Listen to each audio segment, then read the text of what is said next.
Bueno, cuando Paul me pidió que hiciera esta presentación, en realidad a mí me gustó mucho la idea porque a pesar de que yo he estado como llevando un registro de los eventos y de las experiencias que tenemos en cada evento, esté o yo, digamos, esté o no involucrado como árbitro, como organizadora, siempre tengo que estarlos de alguna forma supervisando por el área de arbitraje y competición. Entonces, la idea me gustó mucho porque era una forma de resumir este año que ya casi se acaba y ir viendo la evolución desde marzo hasta ahora, hasta el mes de noviembre. Em, Ahora vamos a ver como una línea de tiempo donde se van a ver los eventos más importantes o por lo menos que tienen alguna mención importante. No voy a exponer porque, digamos, los temas dan para mucho, desde el punto de vista de organización, desde el punto de vista de arbitraje, desde el punto de vista de las mismas inscripciones, entonces, de bases de torneos. No voy a nombrar cosas que ya vimos con Javier y con Sabrina, para no redundar la información. Por eso, si falta algo que ustedes consideran importante, posiblemente es que ya lo vimos en las anteriores presentaciones, o por lo menos también la presentación que vimos con Leonardo. Obviamente, al final, sí les voy a pedir los que han tenido experiencia con este tipo de eventos que nos den su opinión y si hay algo también importante que no traten esta y que no se trató en las anteriores charlas, que por favor lo indiquen. También mucho es opinión de cómo yo he visto esta evolución. Por supuesto, también yo aquí pongo cosas que he estado como consultando con otras personas o que he tenido que coordinar con otras personas. Pero mucho es la opinión de cómo yo he visto esta evolución desde marzo a noviembre. Bueno, empezando con la frase. La, pues esta frase que la adversidad tiene el don de despertar talentos que en la prosperidad hubieran permanecido dormidos por mi situación personal. Yo no es que sea negada a la tecnología, pero tampoco soy muy, ¿cómo les digo? Muy experimentada en esa parte. Me adapto a lo que tengo que adaptarme en realidad. Aprendo los diferentes tipos de herramientas y tengo que usarlas, eso sí. Entonces, para mí, el haber empezado en marzo, bueno, yo en marzo también empecé con las clases de la universidad, tuve que adaptarlas a línea, las clases de ajedrez, los torneos y todo. Entonces, para mí ha sido una curva de aprendizaje muy rápida en todo este tema de, bueno, de los videos, de los torneos en línea. Para mí, antes los torneos en línea, como yo les explicaba en la anterior charla, era simplemente jugar, estar en el banco esperando y jugar, qué sé yo, un blitz o algo. En mi vida me había metido un torneo en línea, por ejemplo. Ahora es el hecho de meterse para ver cómo son, ver la perspectiva desde el jugador, ver la perspectiva de organizador, etcétera, etcétera. Que en los torneos presenciales, y para mí era relativamente fácil, porque yo he pasado prácticamente por todas las etapas como jugadora, como organizadora, como entrenadora, más que todo de niños. Entonces, con los torneos presenciales, para mí era muy fácil tener todas esas perspectivas porque toda la vida he estado en esto. Con la parte en línea sí tuve que aprender rápido de alguna forma y obviamente todavía sigo aprendiendo. Esta era la línea de tiempo que les comentaba. El último torneo presencial que tuvimos fue en febrero con el torneo de categorías menores impares, que por cierto lo hicimos en San Ramón. Posteriormente a eso, tuvimos, bueno, el 5 de marzo, que fue el primer caso de COVID en Costa Rica. Y ahí fue cuando empezaron la prohibición de hacer cualquier tipo de evento presencial, incluyendo los deportivos. Durante ese periodo, recuerdo que era como un periodo de espera, que no sabíamos si esto iba a durar 2 meses, qué pasaba después de Semana Santa, si ya después de Semana Santa íbamos a volver normal o no. Mientras esperábamos, ahí tengo que agradecerle de una sola vez a Paul. Bueno, ya le habíamos agradecido, pero en esta charla también, de tomar la iniciativa de hacer este torneo con Doré para decir, bueno, a pesar de la situación estamos presentes, que sea una reacción rápida a la situación y que a pesar de no poder hacer torneos presenciales, podemos seguir realizando torneos, al igual que pasó con un montón de organizaciones a nivel mundial. Entonces, esta fue como la primera intervención de la federación en torneos en línea. Sin embargo, después de esto, hubo un periodo en que sí no hicimos torneos, primero porque había mucha oferta y segundo porque queríamos plantearnos, bueno, esta primera pregunta, ¿qué papel iba a jugar la federación en toda esta situación, verdad? Vimos, como les explicaba, que había muchos torneos en línea, más bien hubo una sobreoferta. Uno ahora podía jugar, por ejemplo, torneos, bueno, todavía puede, torneos en Dubái, torneos en España, básicamente torneos en cualquier parte del mundo. Entonces, la oferta era ilimitada. También el hecho de que no teníamos una experiencia previa en torneos en línea. Establecer los objetivos de los eventos, qué queríamos con esos eventos, qué queríamos lograr, tomar en cuenta que iba a haber una disminución del presupuesto del ICODER a raíz de lo de la pandemia. Entonces eso nos hacía, digamos, reestructurar un montón de planes que ya teníamos para el 2021. Bueno, aquí les pongo lo de evaluar escenarios, tomar las previsiones, a eliminar ciertos proyectos que teníamos o ajustar otros, ajustar los presupuestos, bueno, este ingreso ya no lo vamos a tener, ¿cómo lo vamos a cubrir? Si no lo podemos cubrir, bueno, no podemos hacer esto. Lo de los ajustes de reglamentos, ya vimos que varios reglamentos, bueno, por lo menos el de Lelo, tuvimos que adaptarlo en línea. Lo del protocolo para solicitar torneos en línea, lo de los torneos de ediciones, también tuvimos que ajustarlo, etc. Entonces, ese proceso de ajuste y reestructuración. De mi parte, para poder, digamos, hacer ese proceso lo mejor posible, yo sí seguí mucho las actividades que estaba haciendo la ECU. FIDE hizo algunos seminarios, pero en realidad fueron pocos. Yo me fijaba mucho lo que hacía la ECU, que es la Unión Europea de Ajedrez, creo que es el Confederación Europea de Ajedrez, perdón. Ellos sí, digamos, desde el inicio, desde marzo, plantearon una serie de calendario con webinars, torneos en línea, incluso el primero que hicieron fue bastante grande, creo que fue el Blitz europeo. También hicieron campamentos de entrenamiento, en fin, una serie de actividades. La reacción de ellos realmente fue bastante rápida y fueron actividades bastante buenas. Entonces, yo estaba haciendo mucho lo que ellos estaban haciendo para ver qué podíamos replicar acá. De hecho, es una recomendación que les doy. Ellos todavía innovan mucho en la parte de actividades en línea y también tienen información a mano muy buena. Por ejemplo, bueno, en el grupo de arbitraje yo les paso poniendo la revista que ellos tienen, donde hay una sección de arbitraje. También hay otros artículos bonitos. Porque a mi criterio son los que más se han movido en ese sentido. La FIDE sí se ha movido, pero también no tan rápido como ellos.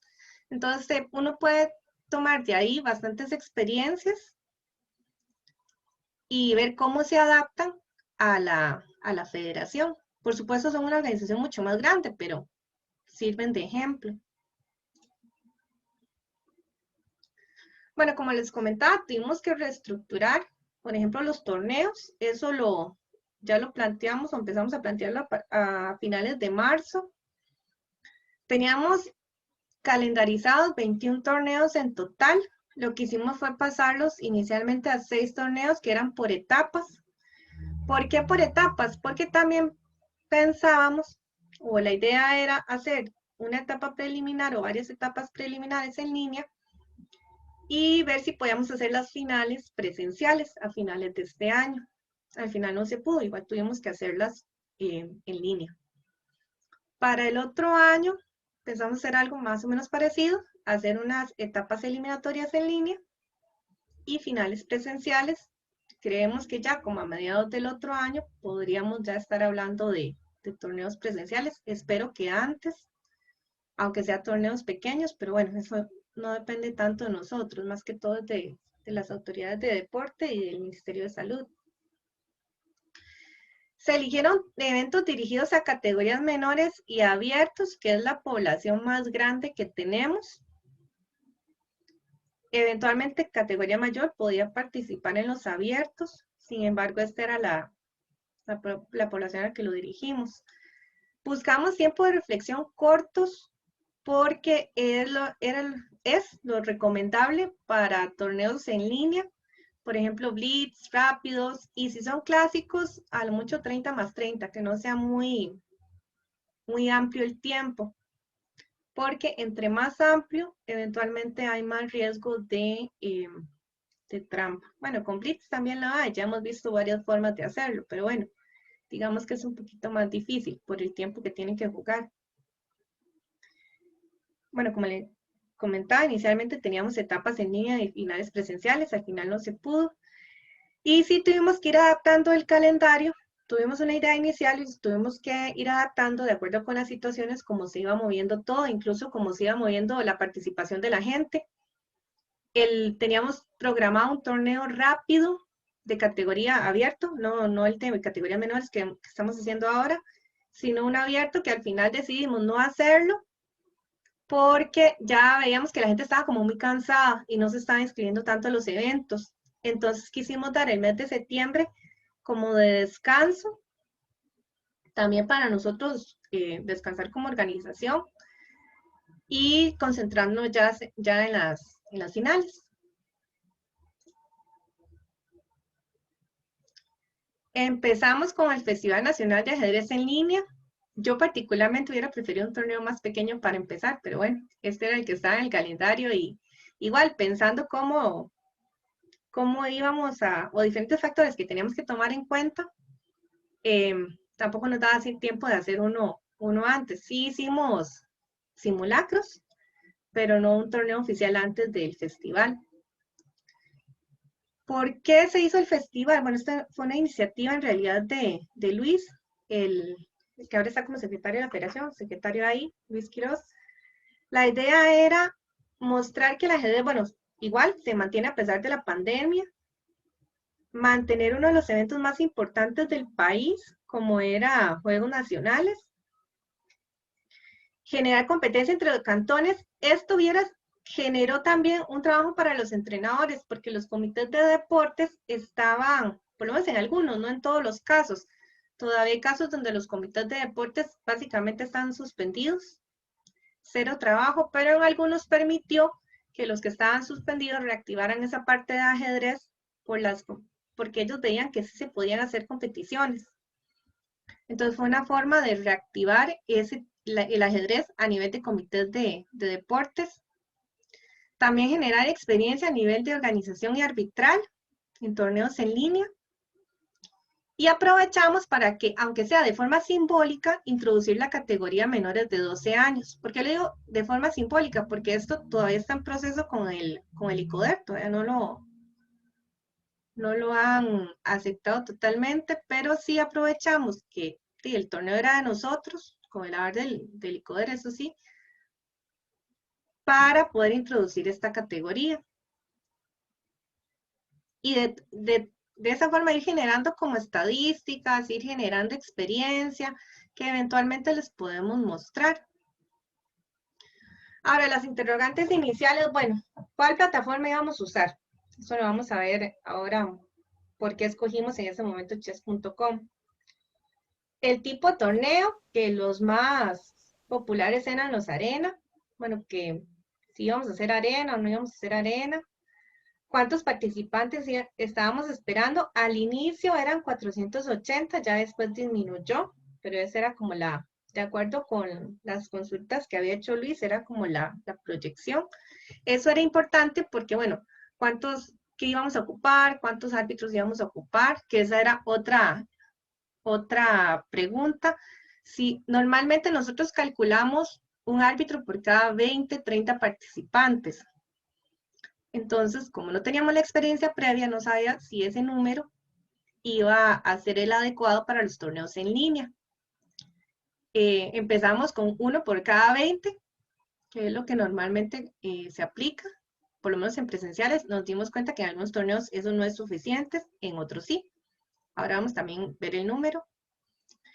¿Y qué medidas antitrampas íbamos a establecer?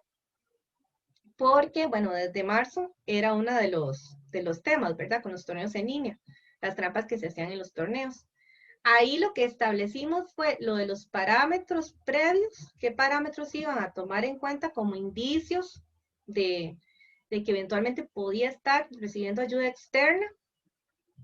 Como ya hemos visto con Leonardo, no es que un indicio sea suficiente, hay que ver varias cosas, varios panoramas. Y también considerar o contratar los servicios de alguien que estuviera analizando las partidas, revisando esos indicios, que al final fue Leonardo y ya les explicó la experiencia de él en ese evento. Y al final sus recomendaciones y qué parámetros deben tomarse en cuenta.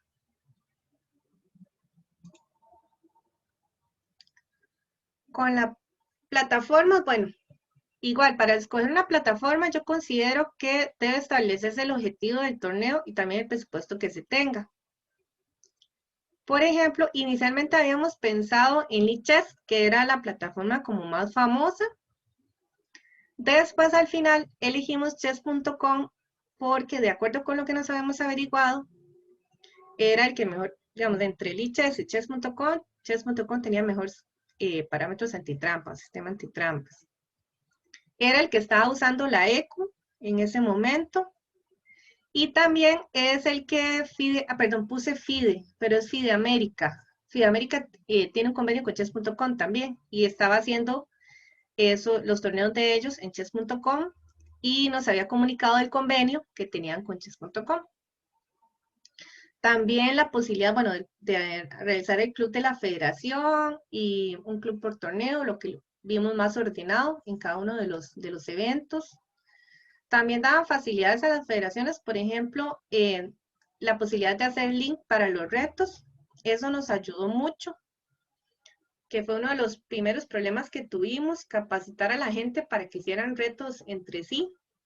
Y con el link para los retos nos facilitó mucho la labor de inicio de ronda. Entonces también nos gustó. Bueno, al inicio cuando escogimos chess.com, la verdad no sabemos que teníamos esto. Fue después. Entonces fue uno de los beneficios de la plataforma. Y ahora estamos con Tornelo, que ya es una plataforma de gestión de torneos. No es como Lichess, chess.com, que es para jugar, sino es de gestión. Ahora, ¿por qué digo que depende del presupuesto, de los objetivos y presupuesto del torneo? Vamos a ver, por ejemplo, si uno usa Tornero, requiere presencia arbitral, definitivamente. ¿Cuántos? Ya depende también del presupuesto y de las necesidades del evento. Pero si usamos esta plataforma, va a requerir presencia arbitral. Si usamos Lichess o chess.com, dependiendo del sistema que ustedes utilicen, por ejemplo, si no tienen videollamada,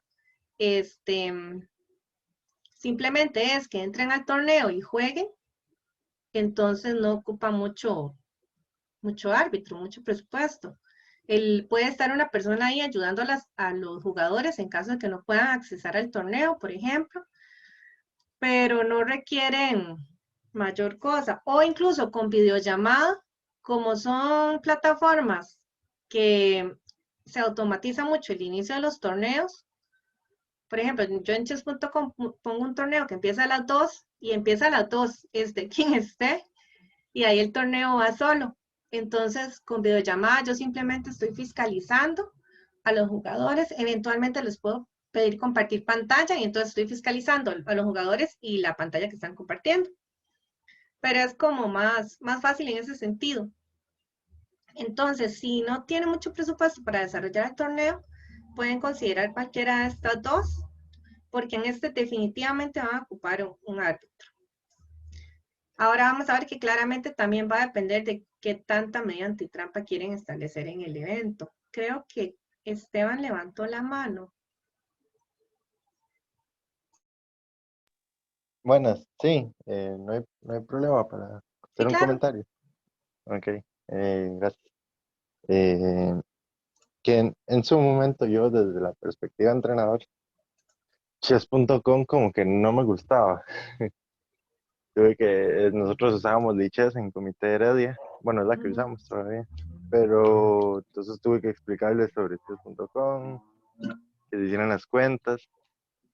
Ya personalmente a mí me parece una plataforma un poco, un poco tiesa a la hora de utilizarla, porque tiene como que muchas cosas, mucha publicidad, muchas, o sea, está muy recargada la página.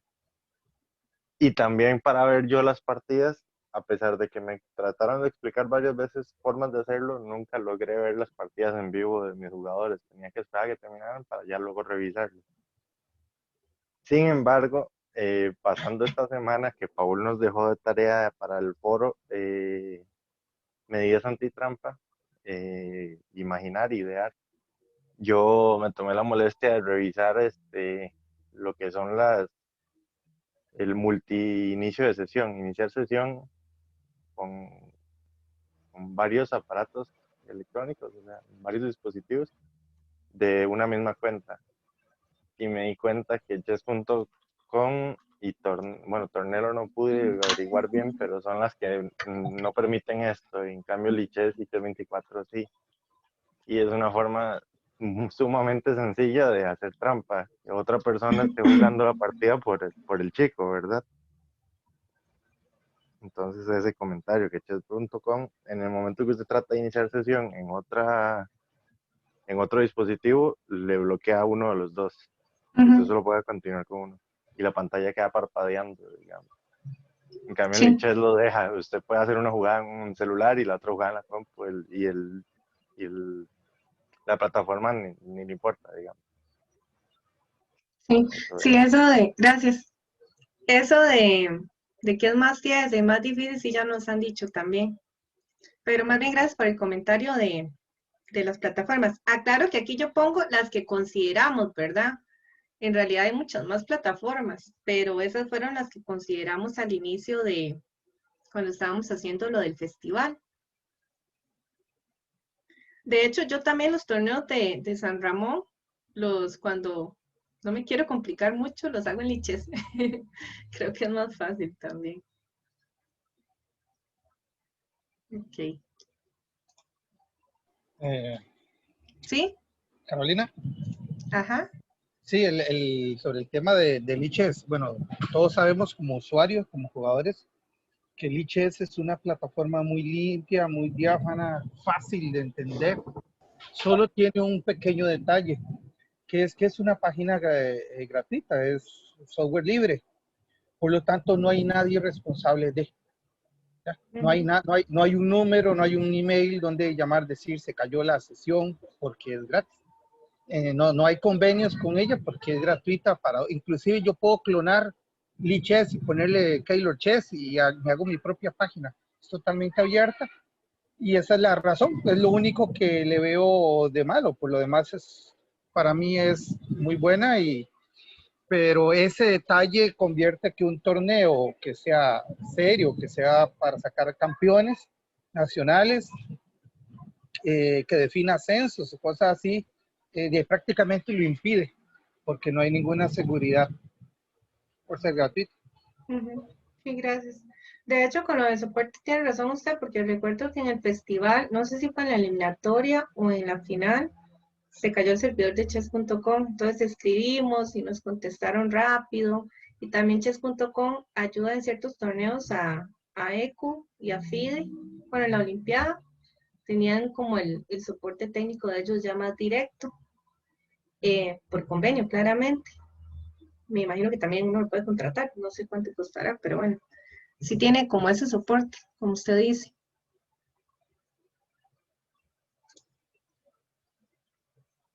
Ahora, el tipo de torneo, como les decía, no sabemos, bueno, si lo hacíamos con arena, si lo hacíamos con reto, etcétera.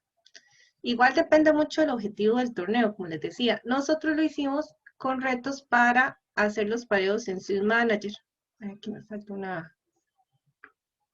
Y revisé la presentación varias veces, ya llevo 2 errores. Porque queríamos hacer el objetivo de nosotros desde el inicio fue tratar de hacer estos torneos lo más oficial posible. Entonces no queríamos usar los sistemas de pareo de la plataforma. Y también porque en este festival había torneo por equipos. Entonces también vamos a usar el Swift Manager para efectos de los pareos de equipos. Claramente tienen sus dificultades mayores porque fue todo un proceso bastante difícil que algunos chicos aprendieran a cómo retar.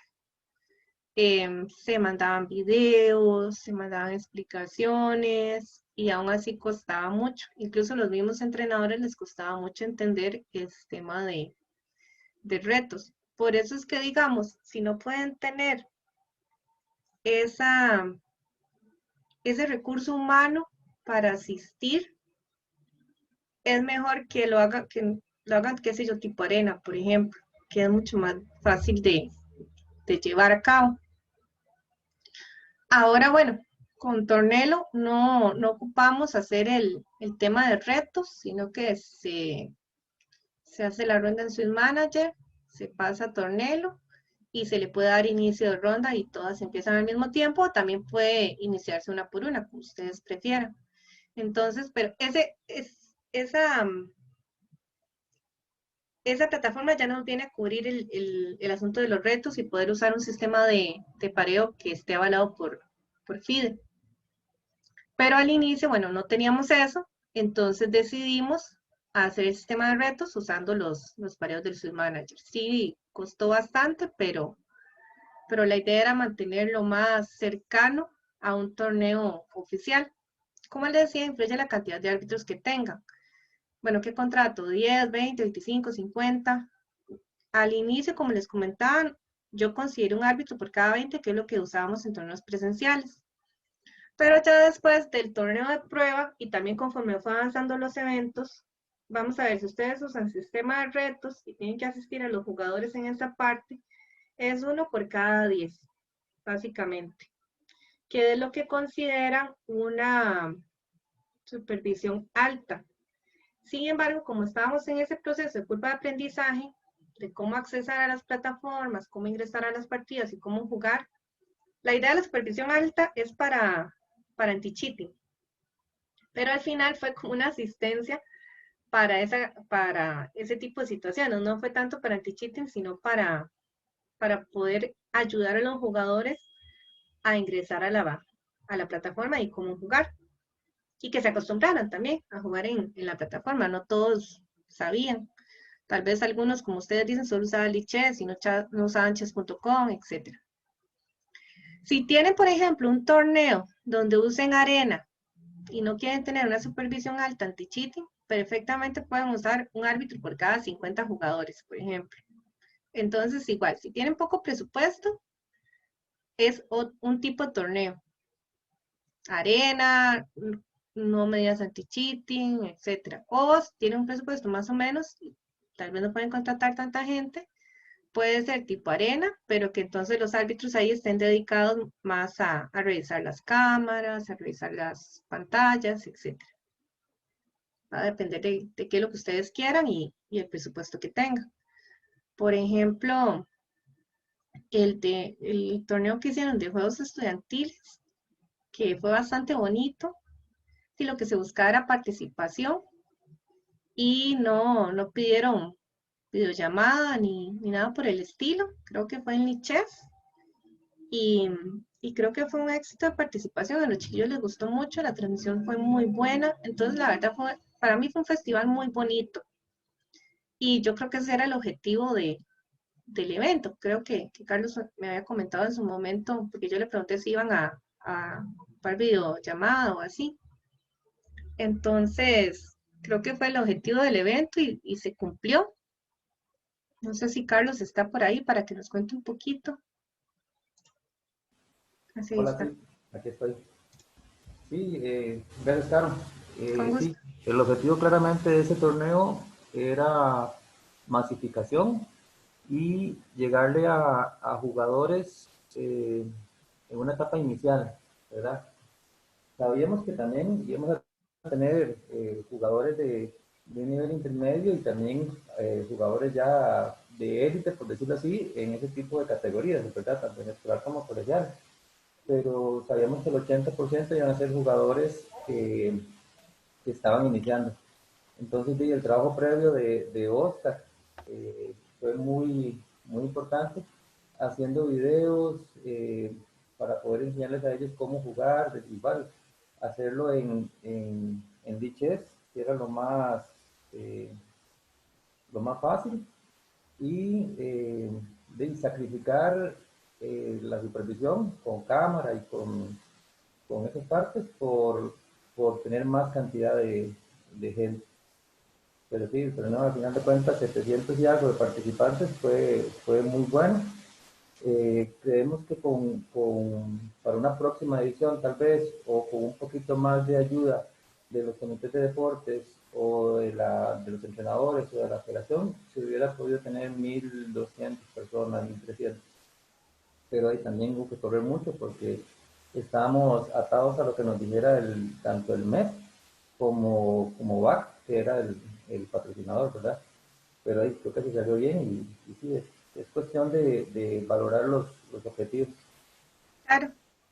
No, no, el torneo estuvo muy bonito. Ojalá el otro año sea, bueno, se haga el otro año y haya mucha más participación, porque de hecho, digamos, el tener, por ejemplo, al MEP, al PAC, recuerdo una publicación que hizo Carolina Vargas, ay, Vallas, creo que es lo que hace ella. Sí, la de, Andrea ya, Andrea Carolina Vargas. Vargas, ajá, se llama Andrea Carolina, me acuerdo porque el segundo nombre es igual al mío. Hizo una publicación de muchos éxitos, la transmisión también, o sea, realmente yo creo que para los chiquillos fue bastante bonito la experiencia. Sí, De los y míos, por ejemplo, hubo unos nuevos que se metieron, entonces, súper bien. sí, intentamos también meter un formato diferente, que eran 3 días de competencia, ¿verdad? Entonces, un solo torneo con 3 días. Ujú. Que iban sumando, entonces tal vez eso fue un poco atractivo. Y para los que ya participaban en juegos estudiantiles, una atracción fue que donde antes siempre tenían por lo menos a San Ramón y Alajuela como rivales, esta vez eran un solo equipo, ¿verdad? Ujú. Entonces eso a los chiquillos les gustó mucho. Sí, claro, no, estuvo muy bonito. Gracias, Carlos. Ok, como les comentaba, hicimos un torneo de prueba el 3 de mayo, que yo la verdad les recomiendo mucho que realicen torneo de prueba. Si es la primera vez que hacen, si están usando una plataforma nueva, porque eso es necesario. Incluso, aunque no estén usando una plataforma nueva, siempre va a haber jugadores nuevos. Entonces, siempre van a necesitar esa inducción previa para que no lleguen el primer día a aprender, que fue lo que nos pasó mucho con el festival, con el festival y con el torneo de divisiones. Mucho de las primeras rondas fue de enseñarle a la gente con el torneo previo. Tal vez no todos vayan al torneo previo, pero bueno, ya hay una población que practicó antes. Incluso con la contratación de árbitros estuvimos también hablando que tal vez aumentar la contratación en las primeras rondas y bajarla en las siguientes. En fin, todos esos tipos de cosas hay que considerarlas para que las primeras rondas, el inicio de los torneos no se atrase tanto o no sea tan difícil, porque el hecho que sea difícil, al final se sale con el torneo, pero el hecho que sea difícil quita la atención del árbitro de las otras cosas, como estar supervisando, por ejemplo.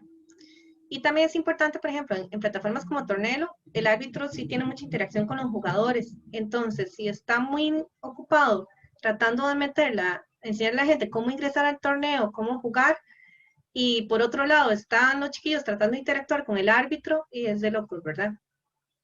y no cumple con el objetivo también de estar supervisando las partidas. Entonces, aquí, bueno, con respecto a la videollamada, también una de las cosas que dijimos, bueno, ¿cuál plataforma vamos a usar? Usamos Zoom porque la verdad era la más conocida. Hay otras, incluso, por ejemplo, el Poder Judicial usa Teams también. No, yo no tengo mucha experiencia, aparte de las audiencias virtuales, la verdad no tengo mucha experiencia con Teams, pero también lo usan mucho para videoconferencias. Igual, plataformas hay N cantidad.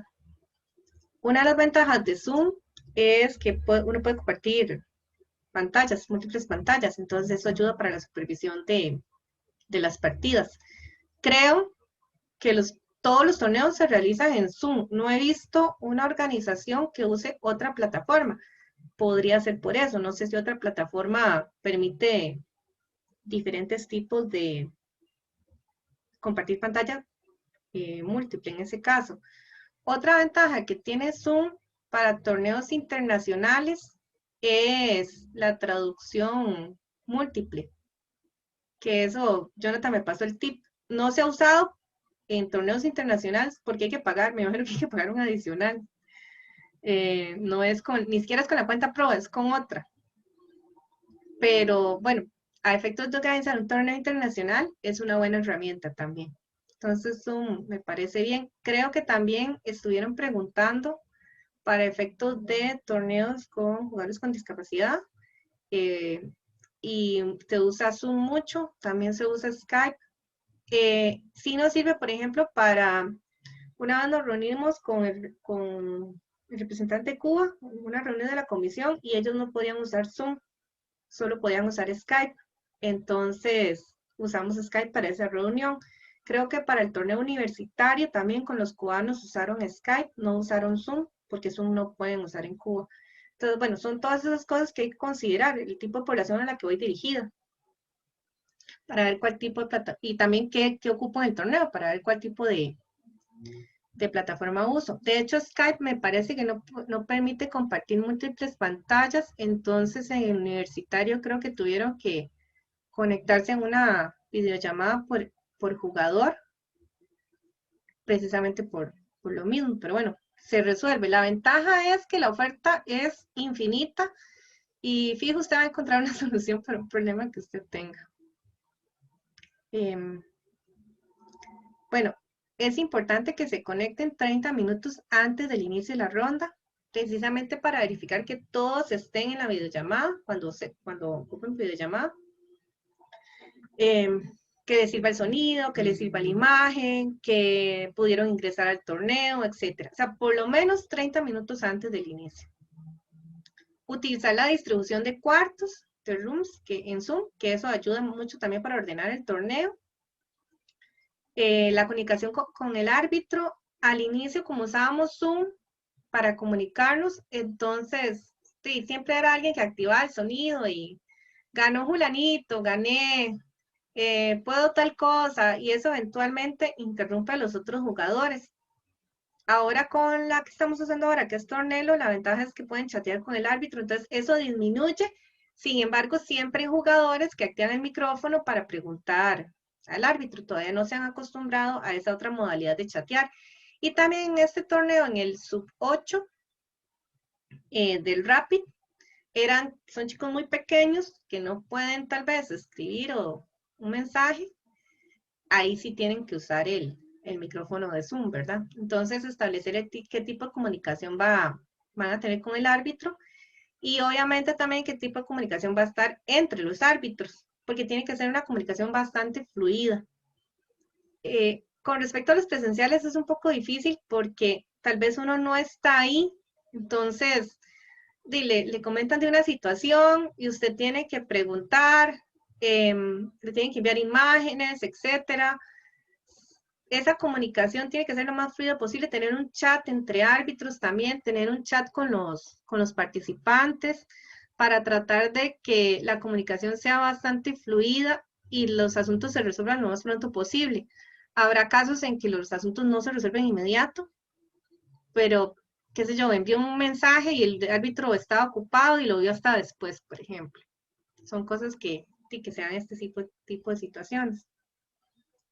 El reporte de resultados de los árbitros adjuntos, bueno, los árbitros asistentes a los adjuntos y de los adjuntos al principal, es recomendable tener un formato preestablecido también para eso, para que no haya errores en la digitación de los resultados. Y también vimos, una cosa que vimos mucho con el torneo de prueba fue el papel de los padres de familia, que con los torneos presenciales normalmente los padres van y acompañan a los hijos, pero se quedan, digamos, esperando. En el caso de los torneos en línea, los padres ya tienen un rol protagónico en la asistencia al niño, de ayudarle a conectarse, de ayudarle a activar la cámara, el sonido, todo. Si son chicos muy pequeños y hay algún tipo de situación, el padre tiene que llegar a asistirlo. Entonces, eso nosotros lo tomamos o nos dimos cuenta porque ya es una labor más que tiene que hacer el padre de familia. Por ejemplo, aparte de las ayudas con las clases de los chicos, con su propio trabajo, ahora los fines de semana tiene que asistir al chico al torneo. El entrenador, por más que quiera, bueno, el entrenador sirve como coordinador general. Por ejemplo, yo con los chicos de San Ramón, bueno, fulanita, ¿por qué no se ha conectado? O me recuerdo en el festival, tenían problemas con uno de los alumnos míos, que era muy pequeño, para retar. Entonces yo llegaba y le ayudaba porque él ya sabía cómo le explicaba yo, cómo lo habíamos visto en la clase, entonces yo le ayudaba a retar, ok, siga la partida. Entonces el entrenador sí está como coordinador general, pero es muy difícil que esté atento a todos los chicos o que le pueda ayudar a todos los chicos, más si tiene bastantes. Entonces ahí es donde entra el padre de familia a asistir a su hijo y ya tiene un papel mucho más activo y eso para mí también hay que considerarlo a la hora de programar los torneos, los horarios, por ejemplo, los horarios, los días, etcétera. Entonces también para que lo tomen en cuenta. Con las medidas anti-cheating, bueno, nada más voy a contarles lo que hemos considerado en ese momento, porque ya Leonardo lo explicó bastante. Igual como les decía, depende del objetivo del torneo y la población a la que va dirigida, como es el caso que vimos ahora del torneo de juegos estudiantiles, que si van a tener micrófono apagado o encendido. Bueno, el micrófono encendido significa ruido externo. Ok, entonces al inicio lo que hacíamos era apagarlos completamente. Después de la Olimpiada, empezamos como a aplicar lo que ellos también aplicaron, de tenerlos encendidos. Y si a alguien se le escuchaba mucho ruido externo, lo que hace es que el árbitro apaga el micrófono. El problema es que cuando apago el micrófono y quiero comunicarme con el jugador, tal vez no vea el chat y le pongo encienda el micrófono y no ve ese mensaje tampoco, entonces siempre hay cierto problema.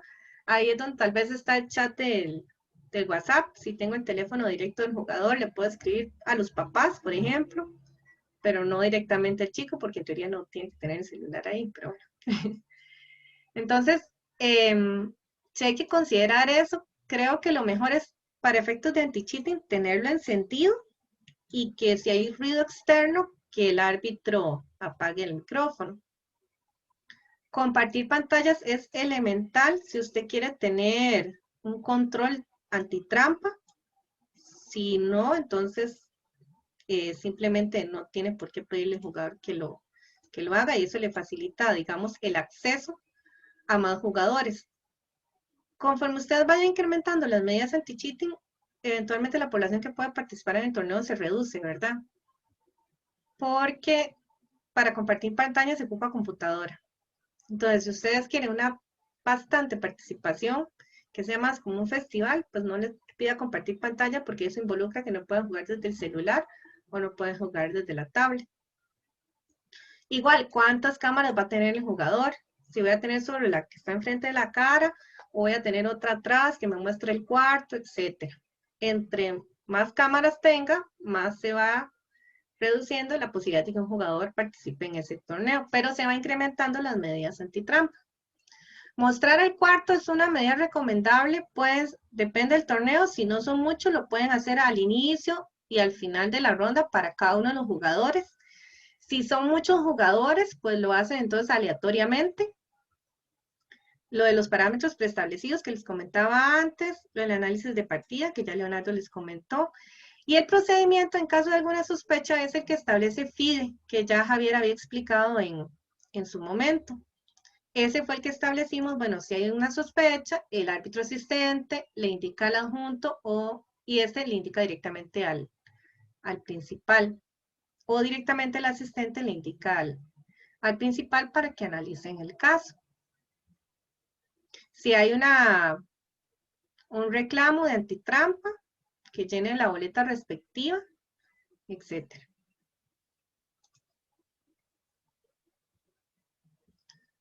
Después del torneo de prueba, lo que se hizo fue como un esquema general de organización de torneos en línea que nos sirviera de guía. Ahora se los muestro.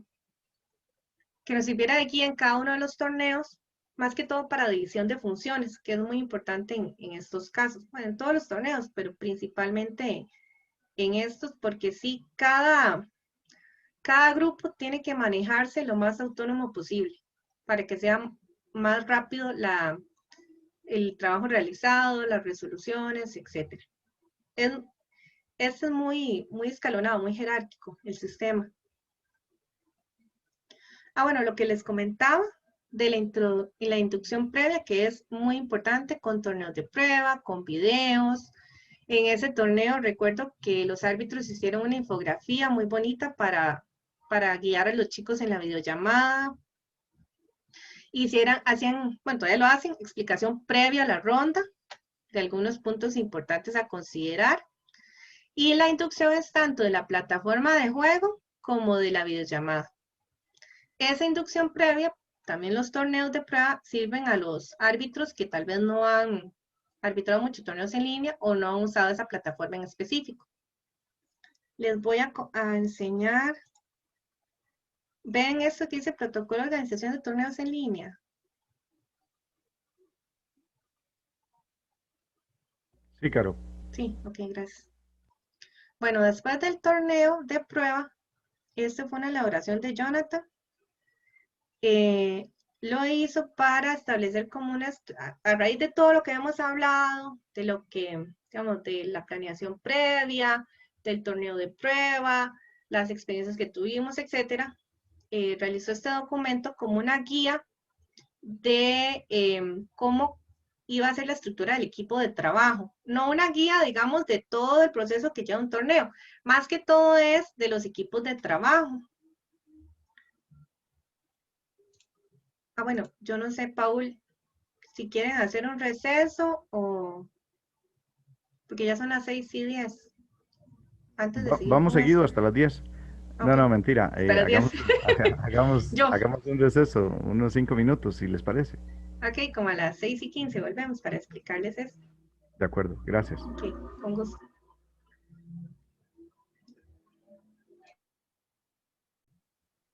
Voy a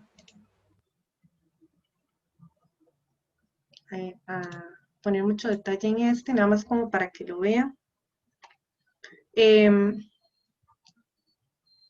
Lo que se quería, como les decía, era establecer los diferentes tipos de equipos de trabajo y definir las funciones específicas de cada puesto, porque la idea es que fueran bastante eficaces en cada grupo de trabajo, que fuera la resolución fuera lo más rápido posible de los problemas que se iban presentando, o de no solo los problemas, sino de todo tipo de situación organizativa. Entonces teníamos el consejo organizador, puede ser uno, pueden ser varios, el equipo arbitral, y ya después los jugadores, entrenadores y padres. La idea era generar, bueno, en cuanto al organizador, generar un evento atractivo, incrementar la cantidad de jugadores y la eficiencia y eficacia de los gastos en el proyecto. Equipo arbitral, la rentabilidad por el trabajo realizado, un buen ambiente de trabajo. Y también en cuanto a los jugadores, padres y entrenadores, la participación en el evento y que se vayan satisfechos con el torneo. Bueno, estos son los objetivos que ya les había indicado.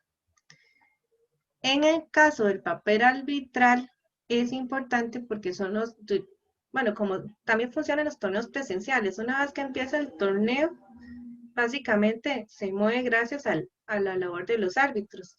El organizador es mucho trabajo previo y también está ahí resolviendo, durante el torneo está resolviendo situaciones,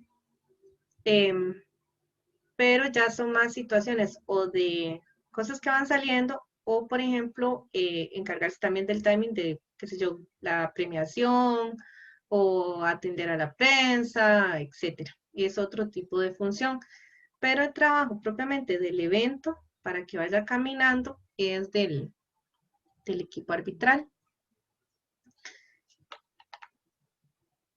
Entonces, lo que se quería era generar los roles en cada una de las áreas. De hecho, si ustedes vieron en las licitaciones, se hace como una lista de funciones de cada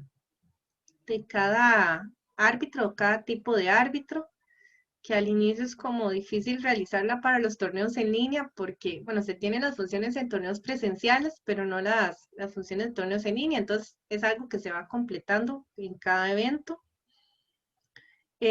Bueno, organizar las funciones de los árbitros, jefe de equipo, coordinador general, formar e informar a los árbitros, porque como les había comentado, ya todo esto era nuevo, no había experiencias previas en ese sentido.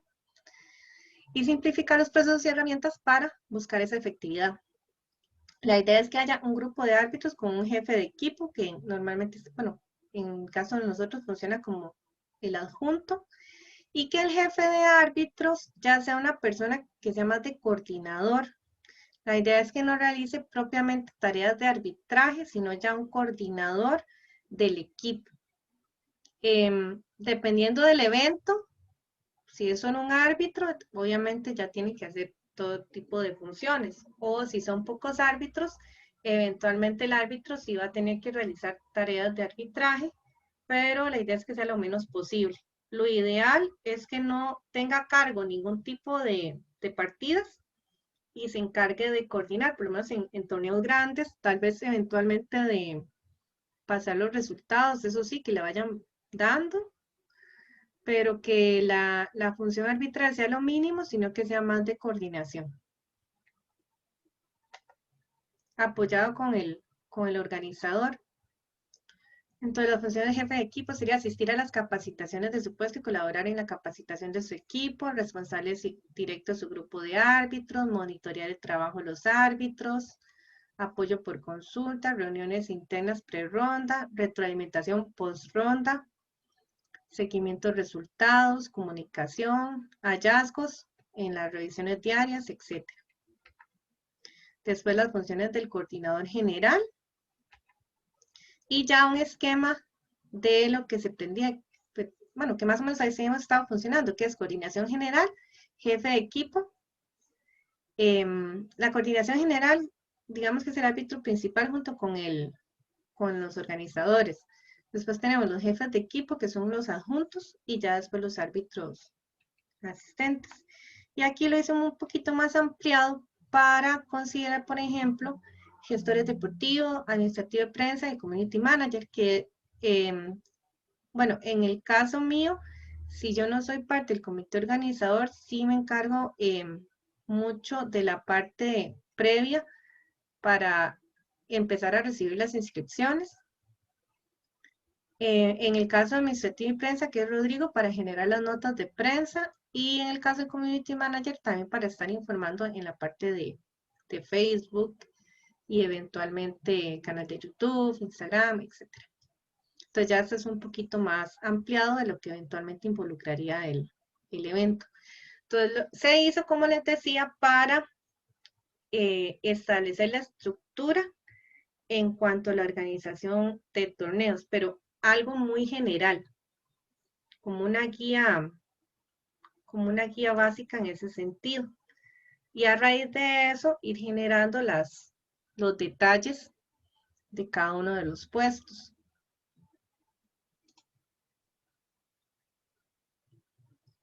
Otra recomendación, bueno, ya están viendo la presentación de Sí. Yali, ¿verdad? Ok. Ujú. Otra de las recomendaciones que vimos a raíz del torneo de prueba fue un horario definido de rondas. Inicialmente lo habíamos puesto, por ejemplo, a partir de, bueno, cuando se hace por sistema de pareo, por ejemplo, Swing Manager, cuando uno lo hace tipo arena o tipo, bueno, sí, tipo arena en chess.com también, que el torneo básicamente empieza a las 2 y sigue, bueno, ya eso es un tipo de evento, pero cuando se hace con rondas definidas, con sistemas de pareo avalados por la FIDE, etcétera, ahí es recomendable no hacer rondas seguidas, no decir, bueno, a partir de las 3 es el torneo, y conforme va terminando una ronda, sigue la otra, sino que definir los inicios de cada ronda, de tal forma que los padres también se puedan acomodar, los jugadores y los padres principalmente, sepan que, por ejemplo, si un chico empezó a las 2 y terminó temprano, tiene que estar atento a las 2:30 o a las 3, o sea, al inicio de la siguiente ronda, y no tiene que estar esperando ahí, bueno, ya comenzó, no comenzó, y preguntan, etcétera. Entonces, sepa que si terminó temprano, ya tiene que estar pendiente. Si la siguiente es a las 3, ok, conectarse a las 2:30, por ejemplo. El tiempo de separación entre una ronda y otra va a depender de la cantidad de jugadores y también de la cantidad de árbitros disponibles. Porque si son muchos jugadores y hay pocos árbitros, los árbitros también tienen que pasar la información a la persona que esté llevando los pareos. Entonces, si son mucha cantidad de jugadores y pocos árbitros, ese pase de información y publicación se les lea bastante. Si son pocos jugadores, ese proceso es mucho más rápido. Entonces, eso hay que valorar para efectos de definir el horario entre una y otra ronda. El tiempo recomendable, como les decía, es muy variable, dependiendo de cuántas, bueno, también depende del tipo de torneo que esté realizando, de la cantidad de jugadores, de la cantidad de árbitros, de la plataforma que esté utilizando, etc. Y en torneos por equipos, esto es mucho más importante porque los resultados tienen que estar previamente publicados antes de que los entrenadores den las alineaciones. Y nos pasaba que, por ejemplo, en los torneos presenciales por equipos, empezaban a jugar y uno actualizaba las alineaciones mientras se daba la ronda. Anotaba en una hoja las alineaciones, el árbitro mientras jugaban se las pasaba al encargado de pareo y el árbitro de pareo lo actualizaba en el sistema.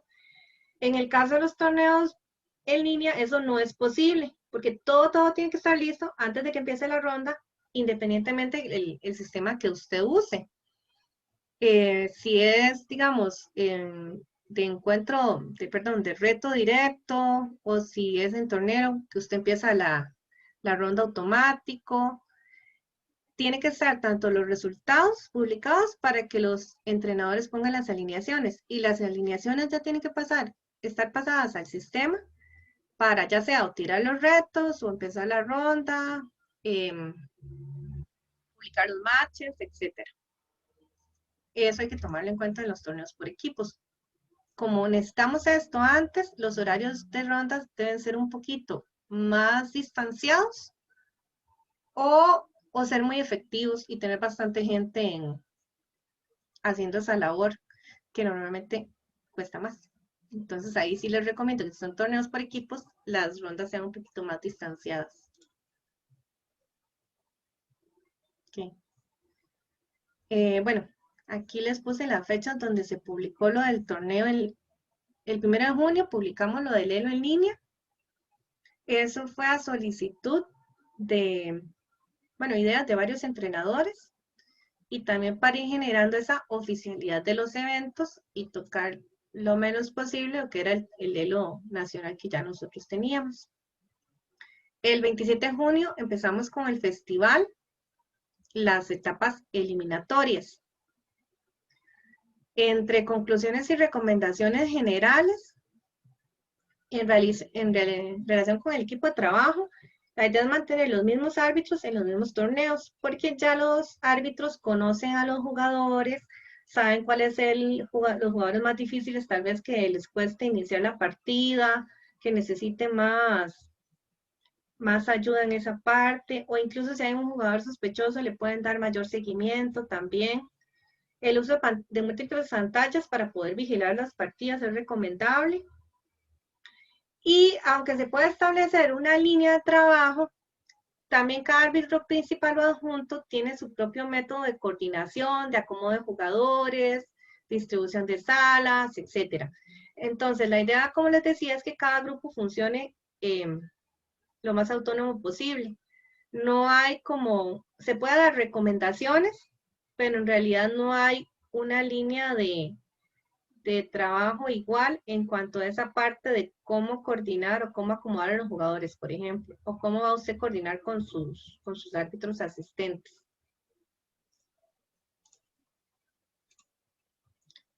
En cuanto a la organización, bueno, tener un encargado de coordinar con los jugadores, por qué se ausentaron, tardías, las desconexiones sí es más con relación con el árbitro, que cuando empieza la ronda, entonces uno puede estar contestando en el chat, que en ese caso el encargado o el director del torneo que sea responsable de ese tipo de situaciones para aligerar más el trabajo de los árbitros, principalmente durante el torneo, cuando está en movimiento. Por ejemplo, que pregunten, bueno, ¿cuándo es la otra ronda? Que entonces le conteste y que no tenga que contestar el árbitro que está tal vez supervisando las partidas. El teléfono y correo de los jugadores para facilitar la comunicación. Por ejemplo, bueno, hacer los grupos de WhatsApp que se ingresen por link para que uno no tenga que estar metiendo a todo el mundo. Yo lo que hice en los últimos torneos fue meter a los entrenadores, pongo el link y el entrenador se lo pasa a todos los padres de familia que quieran incluirse en el grupo de WhatsApp. Esto es importante porque me pasó en el torneo de divisiones que un jugador se inscribió y no había forma de localizarlo, no me contestaba. Se inscribió por la plataforma en línea, ya me acordé, por la plataforma en línea que tiene la federación, y en su perfil no tenía correo, no tenía teléfono, creo que fue que el pago lo mandó ahí mismo también. La cosa es que no había forma de comunicarse con ese jugador, y yo digo, bueno, en los torneos presenciales el jugador se inscribe y llega el día, o sea, llega ese día a jugar, pero en este caso, ¿cómo le avisaba yo? La llamada de Zoom, en qué plataforma, el link de la plataforma, o sea, no podía avisarle nada de eso. Al final lo estuve rastreando y ya me pasaron el número, me pude comunicar con ese jugador, pero fue bastante difícil. Entonces, por eso es importante tener ese tipo de información. Ok, esta fue una situación que nos pasó en el festival, lo de la ayuda de los árbitros a los jugadores, como les decía, ese proceso de inducción. Sin embargo, en algún momento ya se empezaban a cuestionar, bueno, ¿hasta dónde va a llegar ese proceso de inducción? Porque había gente que seguía con el problema. En uno de los torneos hicimos después de la primera ronda, hicimos un taller de cómo retar para que la gente que tuviera mayor dificultad volviera a practicar. Y poco a poco ir solventando eso, porque sí había personas muy difíciles que siempre tenían que estar constantemente ayudándoles. Es parte, o sea, se hizo porque es parte de la curva de aprendizaje de todos, o sea, todos estamos en esa curva de aprendizaje, pero llega un límite, un momento en que uno dice, bueno, ¿hasta qué momento pongo el límite? Y ya tiene que el jugador o el entrenador o el papá responsable de procurar una capacitación previa, además de la que le da la federación, si le cuesta más, o buscar ayuda del entrenador o incluso de la misma organización.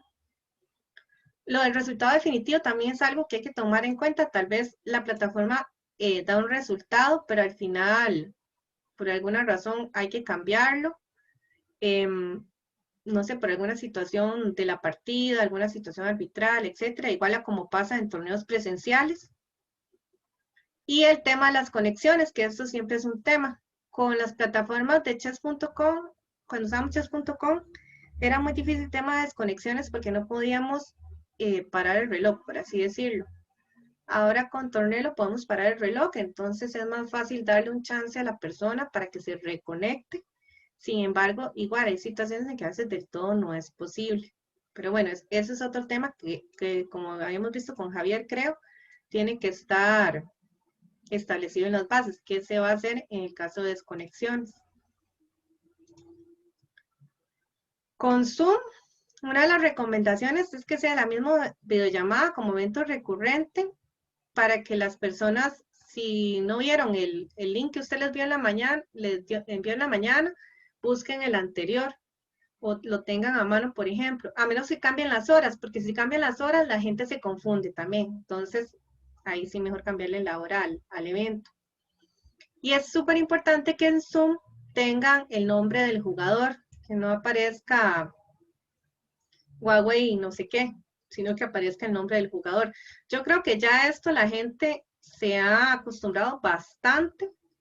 No recuerdo que en los últimos torneos sea un problema importante. Al inicio me recuerdo que Oscar nos contaba que entraban y tenían que estarle cambiando el nombre, y una vez que le cambiaban el nombre lo metían a la sala respectiva. Ahora creo que eso si se hace con muy pocos jugadores. La verdad, yo creo que la mayoría ya ha entendido este tema del nombre en Zoom. Incluso ya algunos hasta tienen su usuario entre paréntesis y todo. En los torneos por equipos, bueno, eran las alineaciones, lo que le contaba, que todo tiene que estar listo antes de que empiece la ronda. Eso también fue una de las principales recomendaciones después del evento. Y lo que sí hemos visto con los torneos en línea es la facilidad de que jugadores de zonas alejadas puedan participar. En este torneo tuvimos Telepanto, que no pudo participar en la eliminatoria anterior, Talamanca, Zona Sur, etc. Entonces se le hace mucho más fácil a los chicos o a los jugadores en general participar en los torneos. Sin embargo, igual, va a depender de las medidas anti-cheating, porque y no solo tal vez incluso regionalización, a nivel también de gran área metropolitana, entre mayor medidas anti-cheating se pongan, va a ocupar más árbitros y tal vez menos participación, porque no va a poder cumplir con los requerimientos que se necesitan. Eventualmente, con menor medidas anti-cheating, va a tener mayor participación y va a requerir menos árbitros. Una posible opción a lo que es la regionalización, digamos, ese balance entre torneos en línea y no tener tal vez todo el equipo que se ocupe para las medidas anti-cheating, son los torneos híbridos, que va a permitir la supervisión de todos jugando con una computadora en un gimnasio, pero que haya un árbitro supervisando. Entonces el árbitro eventualmente va a poder revisar si no tiene ayuda externa, si que no esté jugando con dos pantallas, hasta que no esté usando un boot, etc. O sea, creo que en ese caso podría ser un balance entre regionalización y el uso de medidas anti-cheating en los torneos en línea. Igual eso, conforme vayan avanzando los permisos del ministerio, va a ser posible. Y obviamente eso implicaría que tener un lugar y que cada uno tenga su computadora o su tablet o su celular, pero bueno, creo que en esos casos va a ser más fácil que alguien tenga un celular y que haya una cámara enfocándolos a todos, por ejemplo, y un árbitro o dos pasando por la sala. Implica cierto traslado, pero no tanto como trasladarse a San José. Hay una pregunta. Bueno, Keila, sí. Sí, lo de los híbridos es una buena opción en realidad. Bueno, después del festival, también el 8 de julio hicimos lo de elección de refuerzos en el sub-20 para la Olimpiada, que se usó la cámara externa para ver el lugar de juego. En julio se jugaron matches como preparación para la Olimpiada. Eso fue importante para los jugadores para interiorizar ciertos detalles en la plataforma. Incluso aquí estamos hablando de categoría mayor, que se supone que es más fácil esa adaptación, pero aún así se tuvo que hacer varios fogueos para que se fueran adaptando a la plataforma. Incluso al inicio les hicimos un informe de cuáles eran esos detalles para que los fueran mejorando, y al final creo que lo hicieron bien. No fue, vamos a ver, la idea era que tras de que era difícil ya jugar la Olimpiada, que no llegaran con ese, que ya era interiorizado, bueno, que tengo que activar la cámara, que tengo que tener la barra de herramientas abajo, o sea, todos esos detalles que ya los tuvieran entrenados para que no fueran un factor adicional en la partida. Y en julio y agosto se tuvo la Olimpiada. Esto fue, bueno, una experiencia bastante buena, tanto para jugadores como para nosotros como federación, ver cómo estaba funcionando o cómo funcionaba FIDE con un torneo en línea. Ellos enviaron varios documentos a los jugadores. De hecho, aquí los tengo, no los voy a dar con detalle, pero digamos, instrucciones a los jugadores. El perfil de chess.com, cómo tenían que hacerlo, etcétera. Yo se los puedo pasar para que ustedes ya lo vean con más detalle. Los requerimientos técnicos, de qué tiene que tener la computadora, conexión a internet, etcétera. Entonces es una buena guía, incluso si ustedes quieren también incluirlo en las bases, lo pueden hacer. Bueno, yo aquí les puse como un resumen de los requerimientos técnicos que venían. Todo esto viene detallado ahí. El comportamiento de los jugadores en la videollamada en Zoom, en entrevista, comunicación con el árbitro, código de vestimenta, funciones de los capitanes, porque era un torneo por equipos, el sistema de sanciones de tarjetas que nos había explicado Sabrina, expulsiones y descalificaciones. Entonces, fue una buena guía que nos ayudaba también con los otros torneos a nivel nacional. Por ejemplo, lo de compartir pantalla, que no lo habíamos implementado. Cómo manejaban ellos el tema de los micrófonos, de comunicación del árbitro, cuántos jugadores por árbitro, etc. Yo les puedo pasar esos documentos, si no los tienen, para que los tengan ahí. Después vino en julio y agosto el Grand Prix Blitz, que en realidad este fue un torneo que hicimos con el sistema de chess.com, el sistema de pareos. Fue suizo, fue diferentes etapas, cada etapa era un suizo. Había videollamada, pero no debían compartir pantalla, todavía no la estábamos, de hecho creo que fue, no sé si con la videollamada todavía no lo pusimos aquí precisamente para ir acostumbrando a la gente y porque era un blitz, entonces no era tan necesario. Se ocuparon pocos árbitros, de hecho solo era yo y Luis estaba para ayudarme, pero no como árbitro, sino porque básicamente si a mí se me caía la conexión, que estuviera alguien conectado, que se mantuviera la llamada. Y aspectos importantes, bueno, sí había un registro previo que había que indicarles a los jugadores, porque antes de que empezara el torneo, que empezara a las 12 en punto, tenía que estar el registro previo en el club del torneo y después, como una hora antes, ingresar al torneo, porque aunque estuvieran registrados en el club, si no ingresaban al torneo no podían jugar. Y también tenían que estar ahí en la videollamada antes de iniciar el torneo, porque si no, no podían jugar.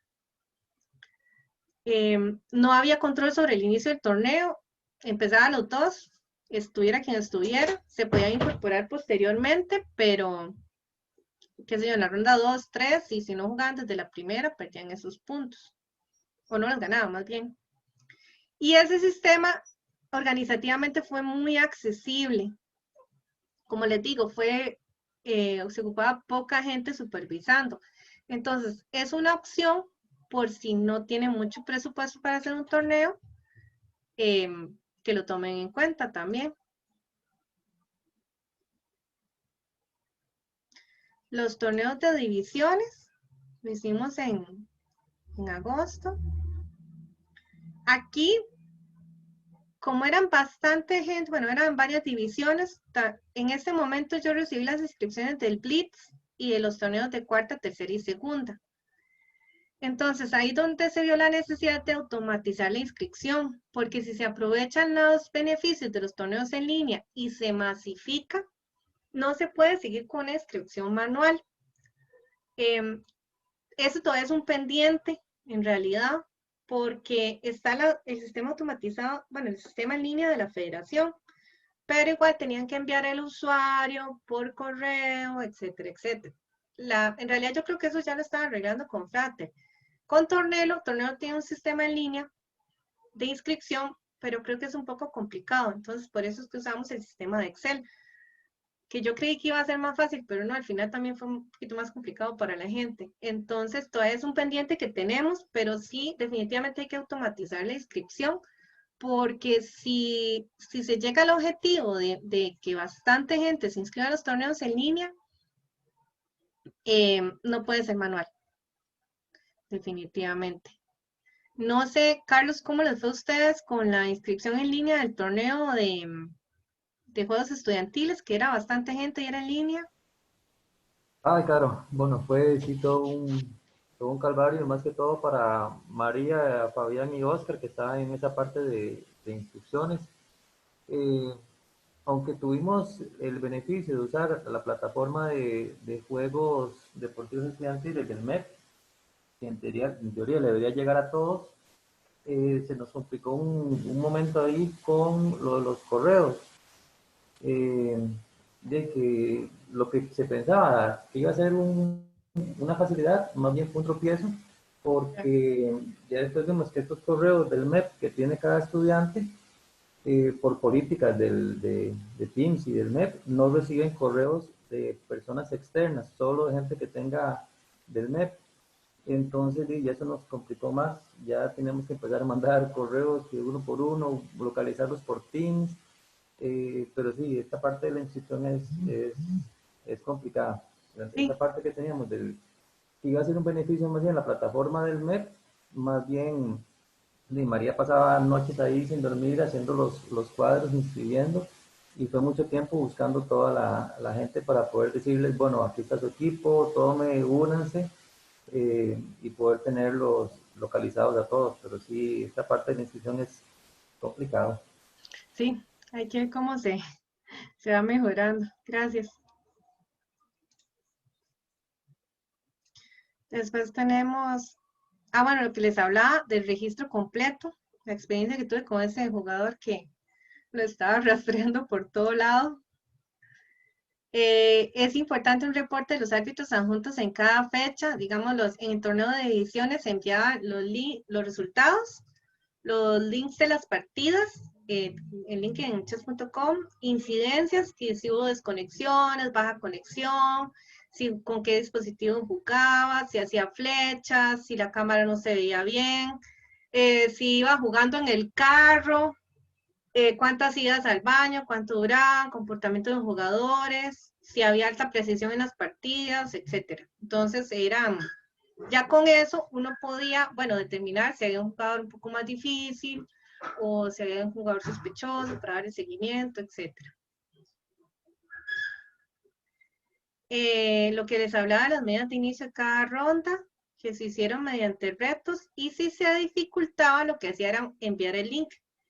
No enviábamos el link a todos porque el link hay que enviarlo uno por uno. Entonces, como eran un montón de jugadores, de uno por uno iba a atrasar mucho la ronda, más cuando los chicos se estresan mucho si no empiezan.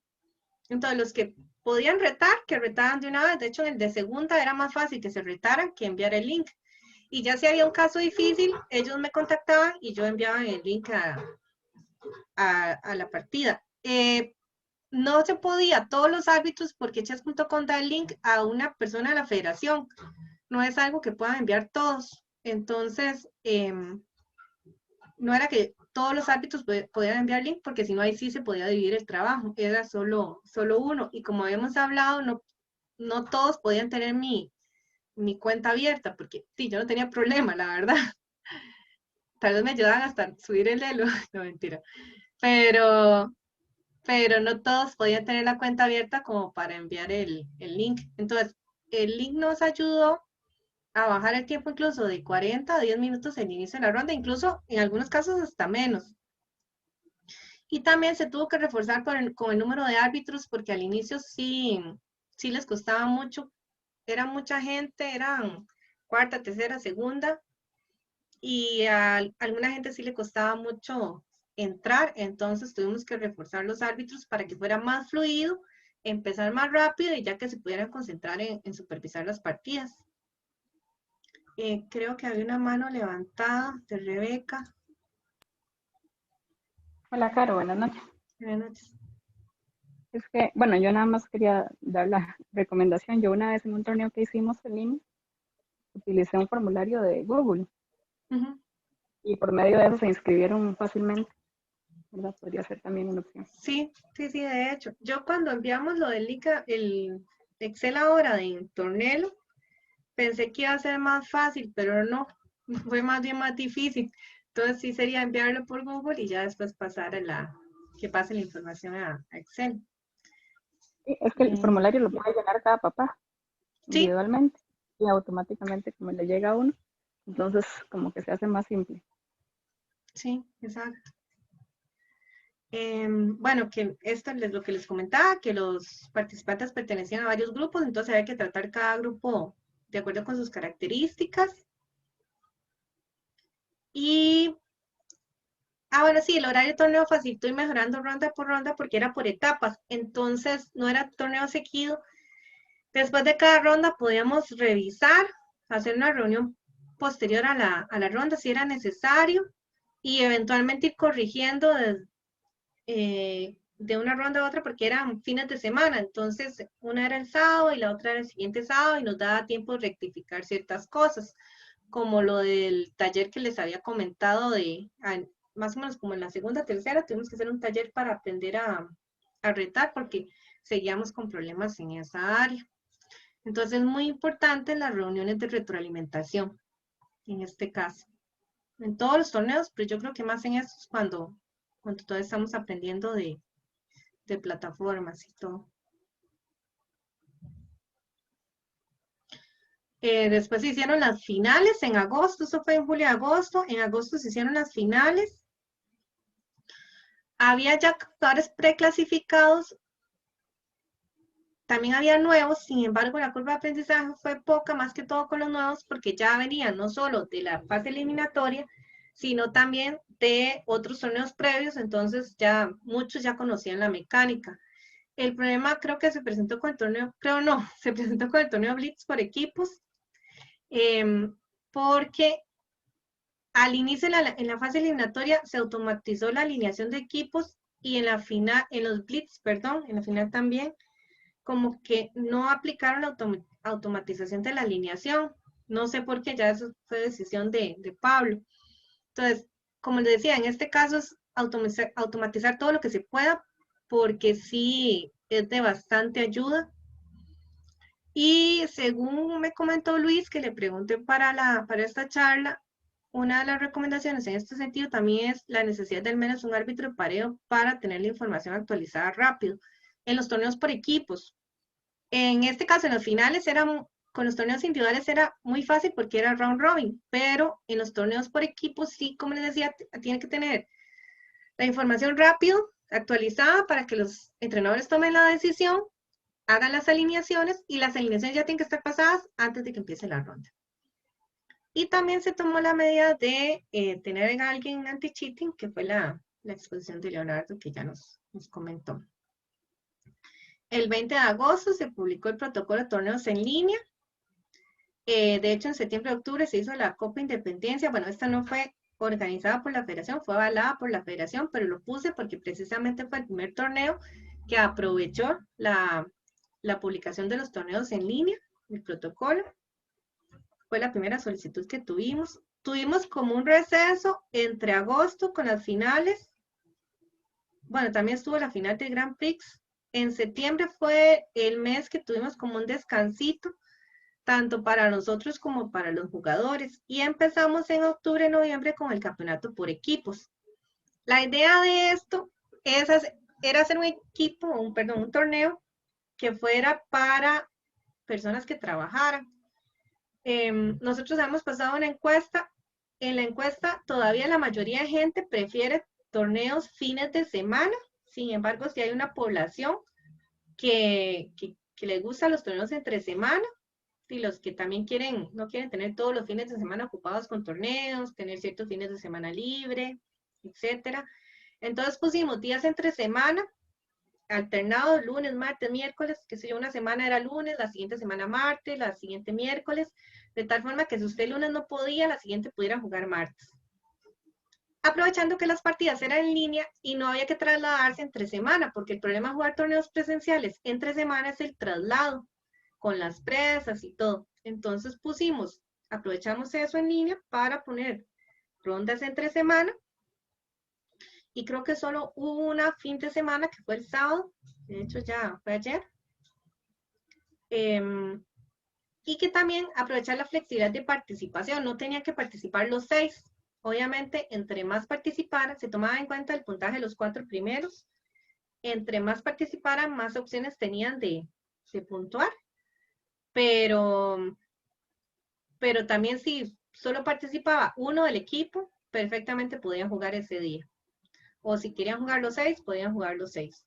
En la final sí va a ser el sistema tradicional de 4 titulares, 2 suplentes, pero ya eso es porque la final la habíamos pensado para que fuera presencial.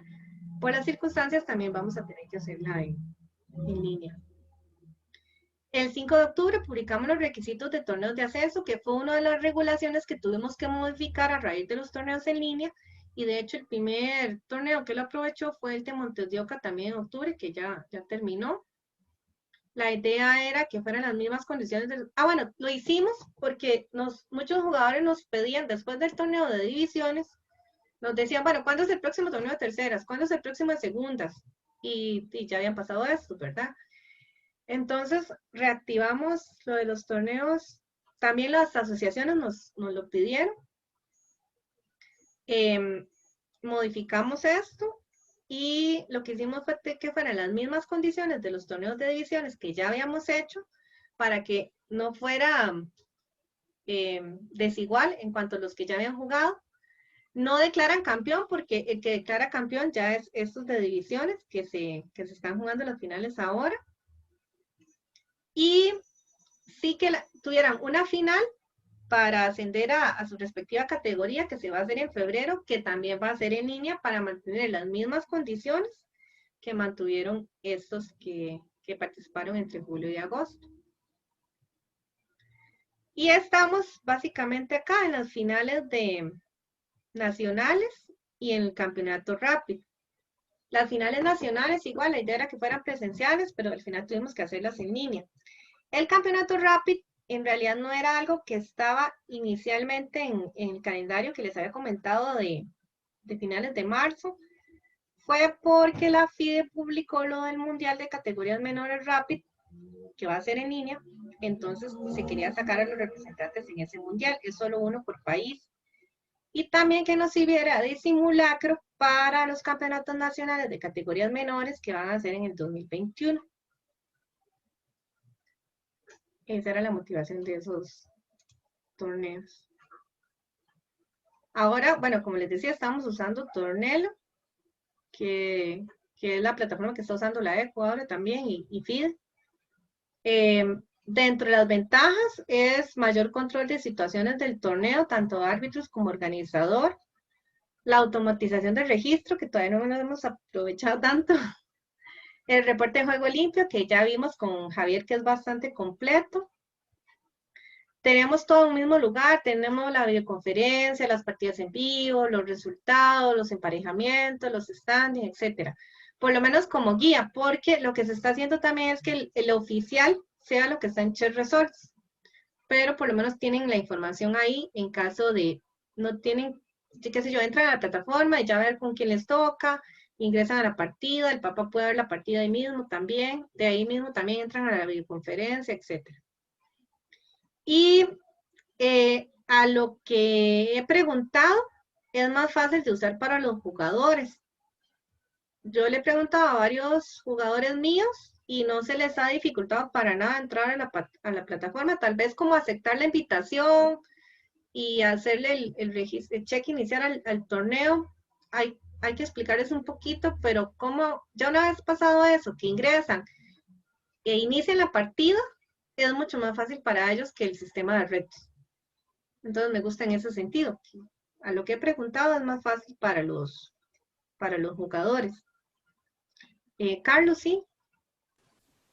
Sí, claro, la verdad es que se ha ido viendo el avance en la plataforma, y este torneo, aunque de es nueva, no es tan común para los jugadores, sí tienen montones de cosas más amigables para, tanto para la organización como para los árbitros y inclusive para los espectadores. Hoy que estuve viendo el torneo, el día de hoy, es muy fácil. Uno puede ver las partidas, puede ver las rondas, puede ver muchas cosas. Y que sí que es más fácil para uno como espectador que tener que estar, por ejemplo, en el Bichette, hacerse amigo o seguidor de tal persona para después andarlo buscando para ver la Sí, partida, si no tiene el link, en cambio aquí sí lo puede ver todo de un solo, entonces que dicho que se va avanzando en eso. sí. Ese también fue a raíz de estar revisando qué plataformas está usando la ECU. Entonces ya nos reunimos con el encargado de la página, que es súper accesible, nos hizo una explicación general y de ese empezar a usar para ver las ventajas que tiene. Pendientes, bueno, todavía estamos en la curva de aprendizaje, jugadores, árbitros y organización, más si vamos así, cambiando plataformas, revisando, pero obviamente esa curva de aprendizaje, conforme vamos avanzando, se va haciendo mucho más fácil, ¿verdad? Ya el jugar en diferentes plataformas eventualmente le da habilidades a los jugadores para adaptarse a otra mucho más rápido, igual para uno. Mejorar el proceso de inscripción, como les decía, valorar lo de la creación del comité anti-cheating, que fue lo que hemos visto en estos cursos. También, a raíz de los cursos, incorporar en las bases lo del posterior anuncio de ganadores, en caso de alguna apelación o alguna sospecha de algún jugador. Y también está pendiente lo de la realización de torneos híbridos, que es algo que también hay que valorar ya cuando nos den cierto acceso a torneos presenciales, o por lo menos poder ir varios jugadores a un gimnasio a jugar, tal vez no con tablero, pero sí con computadora y que esté un árbitro ahí, que el árbitro sea el que se tenga que movilizar. Como les digo, igual los jugadores se van a tener que movilizar, pero mucho más cerca de su lugar de donde viven. Y eso ha pasado ahora con zonas alejadas. Por ejemplo, Talamanca, no es que los chiquillos jugaban todos en su propia casa, sino que se iban a un solo lugar donde tenían internet y ahí jugaban todos, igual Lepanto. Entonces ya lo están haciendo a su manera, nada más que no hay un árbitro ahí. La idea de los torneos híbridos es que tengan la supervisión del árbitro. Bueno, aquí les iba a pedir experiencias de los que han arbitrado o han tenido algún contacto con torneos en línea, pero no sé cómo estamos de tiempo. O si alguien más quiere participar.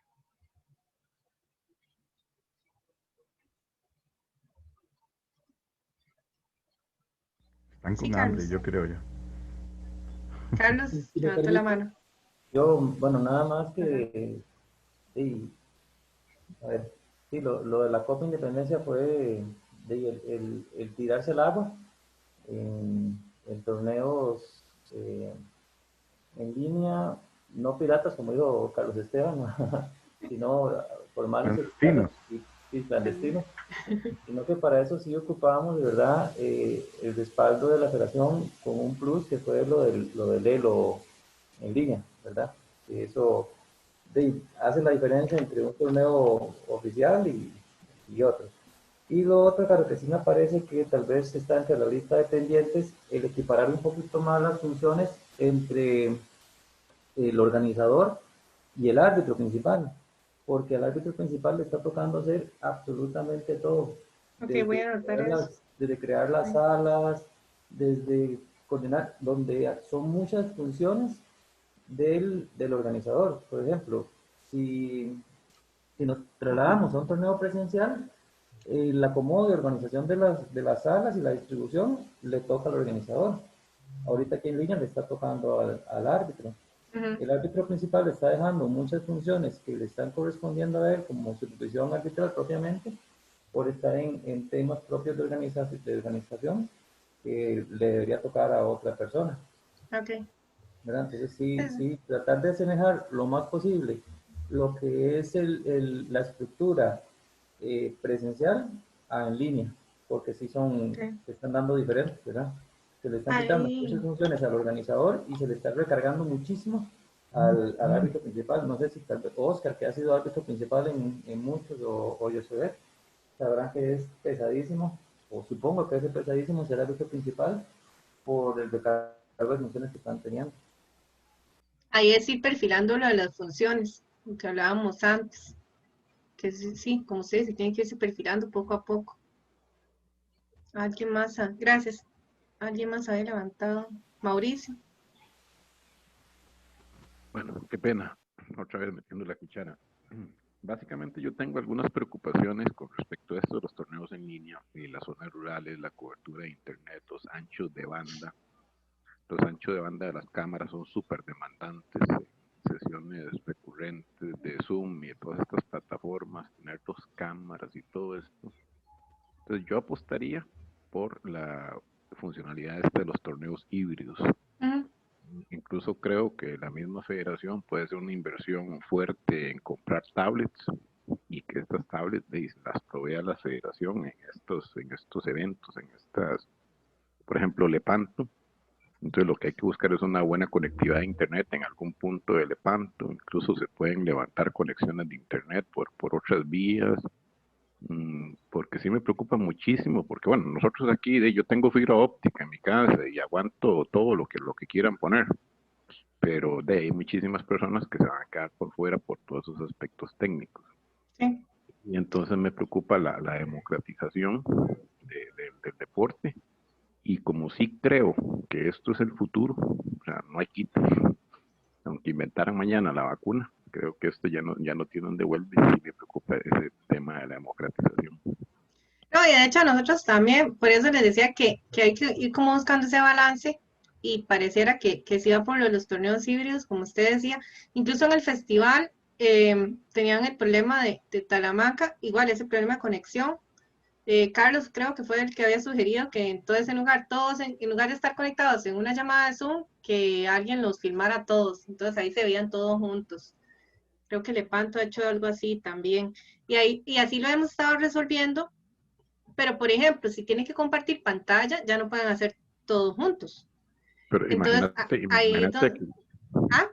imagínate que la federación provea la tablet. A la tablet solo puede correr un único programa. O sea, usted tiene bloqueado cualquier otro programa.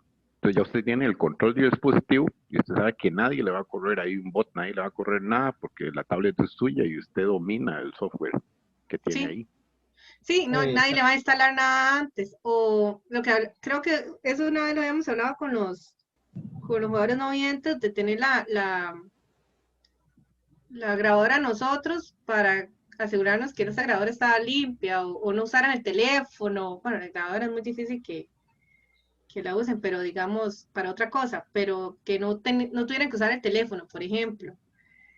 Entonces sí, o sea, son soluciones que hay que ir pensando. Como usted dice, la tablet ya sabemos que estaría limpia de cualquier otra cosa, y si está el árbitro ahí, ¿por qué va a tener que compartir pantalla? Si la tablet está limpia, el árbitro está supervisando. Entonces es una forma de mantener el acceso que dan los torneos en línea, que no tengan que desplazarse a San José, pero buscar ese balance con la poca conectividad que van a tener.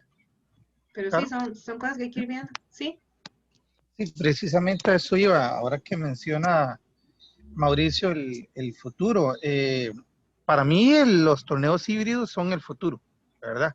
Porque el torneo híbrido elimina una gran cantidad de problemas del torneo que es 100% en línea, ¿verdad? Y también elimina los problemas de gastos para la gente de zonas rurales. Viajar a un torneo en el Estadio Nacional tiene su erogación, tiene sus gastos, ¿verdad? Y si en la zona hay árbitros, ya no es necesario, como usted decía, compartir pantalla. El árbitro da fe de que se está trabajando honestamente. Por ejemplo, aquí en Guapiles somos 4 árbitros y podemos trabajar. Simplemente creo que todo va enfocado hacia esos torneos que van a ayudar mucho. Aquí en un salón de un colegio o algún lugar así, que haya una buena conexión perfectamente. Se puede llegar a acuerdos, casi todos los colegios tienen conexión de internet y eso da muchas ventajas. Claro, más en un país como Costa Rica, porque la conexión, bueno, a pesar de que sea tal vez una conexión mala, hay conexión en casi todo lado, ¿verdad? Y también en muchas escuelas, como usted dice, hay computadoras, por ejemplo. El Comité de Deportes ahí de San Ramón tiene una sala con, creo que son 14 computadoras que las iba a usar el INA y al final ya no las está usando. No la hemos usado nosotros porque sí, los chiquillos no han tenido, tienen sus computadores, tienen sus cosas, pero yo sé que si alguno no tiene acceso a una computadora, está esa sala, por ejemplo. Y así va a haber un montón de lugares que tal vez tengan computadoras que se puedan usar. O como dice Mauricio, que la federación misma vaya adquiriendo equipo, ya no vamos a adquirir mesas y sillas, ahora vamos a adquirir tablets y que las tablets estén limpias. Y es una forma de asegurarnos de que no tenga nada, ningún programa adicional, etcétera. Y Caro, Ujú. don Alexis quiere comentarnos algo. Alexis. Sí, gracias. No, todo está muy bien. Yo creo que a todos nos ha tocado apagar más incendios de la cuenta este año y correr mucho. Y es una sobrecarga, aunque muchos crean que por falta de torneos presenciales ha habido menos trabajo, en realidad es que ha cambiado. La adaptación, aprender, buscar alternativas, ver cómo se hace para establecer, bueno, en mi caso, cómo se hacía con lo del ELO en línea. Cómo se sustituyen algunas cosas. Por ejemplo, yo aproveché mucho para actualizar muchos datos de jugadores e ingresar muchísimos jugadores. Incluso yo me ponía a buscar en los torneos que no eran oficiales, viendo cuáles eran posibles jugadores que participarían eventualmente pronto en algún torneo oficial. Entonces, también ingresé datos de esa manera. No exactamente porque fuera mi función, porque si se buscan las funciones mías en el reglamento de ELO, no dice que tengo que estar investigando de torneos que no son oficiales para ingresar jugadores, pero es razonable para facilitar la labor de los organizadores o de los árbitros en el futuro. Entonces, todo eso está muy bien. Sí quiero hacer un par de observaciones. Sí me parece que ese vínculo de inscripciones con datos completos, estando los jugadores en la lista de ELO, todavía no me explico cómo es que no se logra. Están en la lista de ELO y deberían ya entonces prácticamente estar con la entrada hasta con número de carné y número de FIDE porque se importa. O sea, se crea un archivo que se importa en el Swiss Manager, por ejemplo.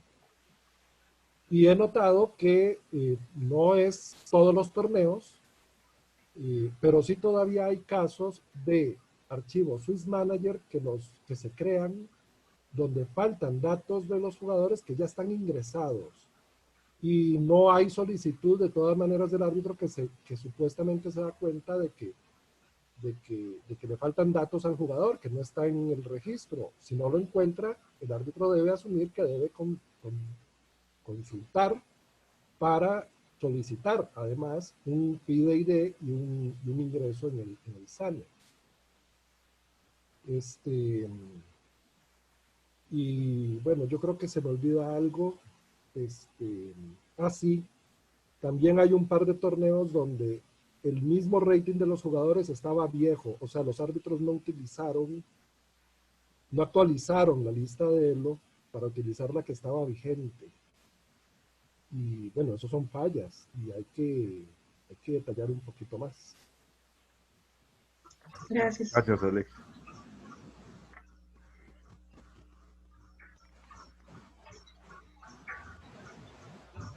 Creo que no hay más con la mano levantada. Si no hay más, de mi parte, muchas gracias.